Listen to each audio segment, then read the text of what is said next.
దేవుని పరిశుద్ధ నామములో మీ అందరికీ ప్రత్యేకమైన శుభములు, ఆశీర్వాదములు కలుగునుగాక. ఈరోజు దేవుని వాక్యము, దేవుని మాట 119వ కీర్తన 119వ కీర్తనలో 72వ వాక్య భాగం.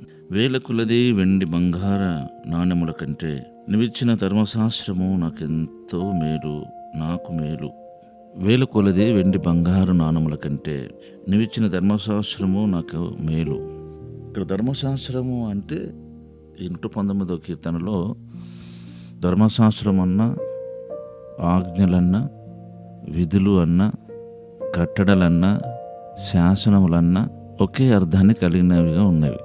కనుక ధర్మశాస్త్రం అనగానే పాత నిబంధన కాలంలో ఆయన విధించిన కట్టడలని, విధులని మరొకలాగా అనుకుంటా అంటాం.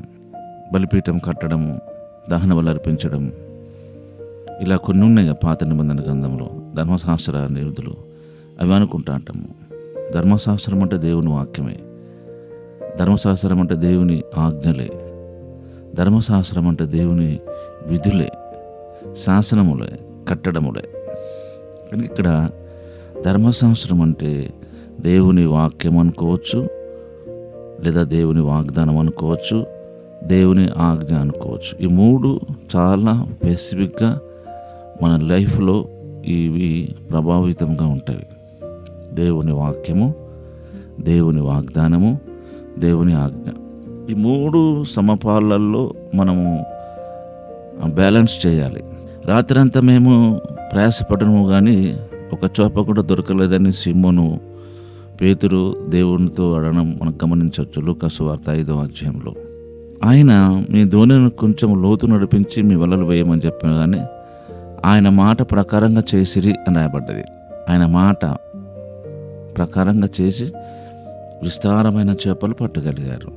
అలాగనే ఆజ్ఞ, నీకొక్కడై ఉన్న నీ కుమారుని నాకు దహన బలిగా అర్పించమని ఆజ్ఞాపించెను. ఆ ఆజ్ఞ ప్రకారము అబ్రహాము తన కుమారుని దహన బలిగా అర్పించుటకు సిద్ధపడ్డాడు. అలాగనే మరుసటి ఏడుకు నీకు సంతానం ఇస్తానని చెప్పిన దేవుడు, వాగ్దానం చేసిన దేవుడు నిర్ణయ కాలంలో శారా గర్భవతి ఆయను, అతనికి కుమారుని కనెను అని రాయబడ్డది 21వ అధ్యాయము మొదటి 2-3 వాక్యాలలో. మాట, ఆజ్ఞ, వాగ్దానం, ఈ మూడు ఆయా పరిస్థితులలో మన జీవితాలకు ఆశీర్వాదాన్ని కలిగించేటివి. కనుక దేవుని వాక్యానుసారంగా నడవడం, దేవుని వాగ్దానాన్ని నమ్మడం, దేవుని ఆజ్ఞను మనము గైకొనడం, మన జీవితంలో అద్భుతాన్ని చూడగలం, ఆశీర్వాదాన్ని చూడగలం. కనుక ఈ 119వ కీర్తన మొదటి 5-6 వాక్యాలు గమనిస్తే అక్కడ ఈ దావీదు భక్తుడు ఆయన ఏమంటాడో చూడండి. 119వ కీర్తనలో 5వ వాక్యం, ఆహా నీ కట్టడలు గైకున్నట్లు నా ప్రవర్తన స్థిరపడి ఉండిన ఎంత మేలు, నీ ఆజ్ఞలను గైకున్నట్లు నా ప్రవర్తన స్టెబిలిటీగా ఉంటే ఎంత బాగుండేది. అంటే స్థిరంగా ఉండలేదు, ఆయన ప్రవర్తన మారిపోతుంది ఆయా పరిస్థితులను బట్టి.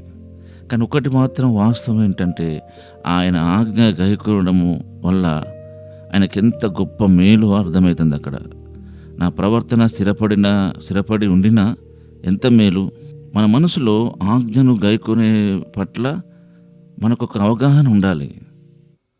పాస్టర్ గారు ఆజ్ఞ గైకొనమంటుండంటే మనం పెద్ద బాధపడుతూ ఉంటాం. కనుక మనం ఆజ్ఞ గైకొనడంలో మన ప్రవర్తన స్థిరపడడానికి దేవుడు మనకు హెల్ప్ చేస్తాడు.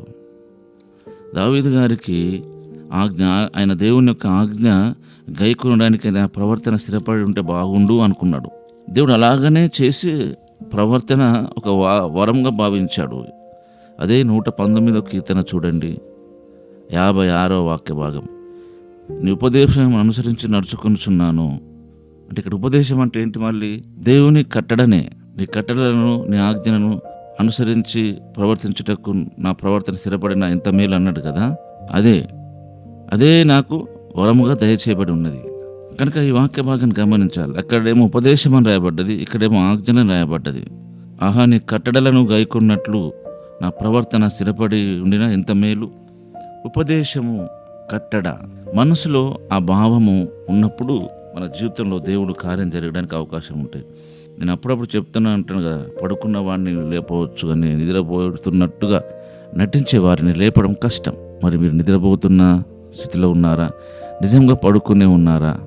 దేవుడు మీతో మాట్లాడుతున్నప్పటికీ దేవుని ఆజ్ఞల విషయంలో, కట్టడల విషయంలో మీరు ఎలా ఉన్నారో మిమ్మల్ని పరిశీలన చేసుకుని తిరిగి దేవుని వైపు తిరగడానికి ప్రయత్నం చేయండి. దేవుడు మిమ్మల్ని ఆశీర్వదించును గాక. పరిశుద్ధుడు అయిన తండ్రి, ప్రేమగల దేవ, ఇది నా వాక్యముక యేసు చెల్లిస్తూ యేసు నామములోనే ప్రార్థిస్తున్నాం తండ్రి.